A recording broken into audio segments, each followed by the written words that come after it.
शिवसेनेची लोकसभेच्या पहिल्या 8 उमेदवारांची यादी जाहीर. रामटेक वगळता 7 विद्यमान खासदारांना पुन्हा संधी, तर नाशिक, कल्याण आणि वाशिमच्या उमेदवारांची घोषणा बाकी.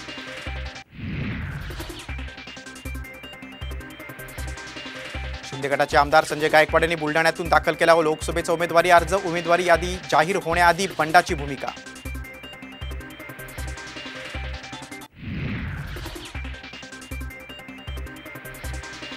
मोदींचं स्वप्न पूर्ण करायचं असल्यास साथ देतील. बच्चू कडूंच्या भूमिकेवर नवनीत राणांची प्रतिक्रिया.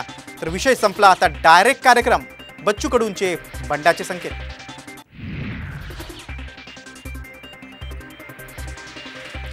अभिनेता गोविंदाचा मुख्यमंत्र्यांच्या उपस्थितीमध्ये शिवसेनेत प्रवेश. 14 वर्षांचा राजकीय वनवास संपल्याची गोविंदाची प्रतिक्रिया.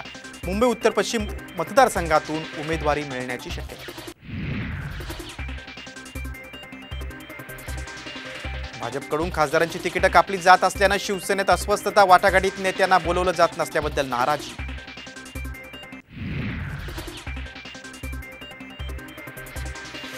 पन्नास खोके घेऊन इमान विकणाऱ्यांनी तिकिटासाठी आवाज करू नये. शिंदे गटाच्या नाराजीच्या चर्चेवरून संजय राऊतांचा टोला. तर पगार ठाकरेंकडून घेतात आणि चाकरी पवारांची करतात. शिरसाटांचा पलटवार. सांगलीच्या एका जागेसाठी काँग्रेस देशाचं पंतप्रधान पद घालवणार का? जागा वाटपावरून संजय राऊतांचा थेट सवाल.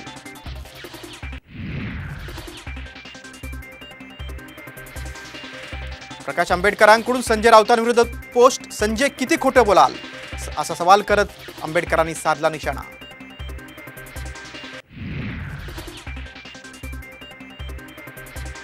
लक्षद्वीपमध्ये अजित पवार गटाला स्कूटर चिन्हावर लढावं लागणार. राष्ट्रवादीचा अर्ज उशिरा दाखल झाल्यानं घड्याळ चिन्ह वापरता येणार नाही. निवडणूक आयोगाचा निर्णय.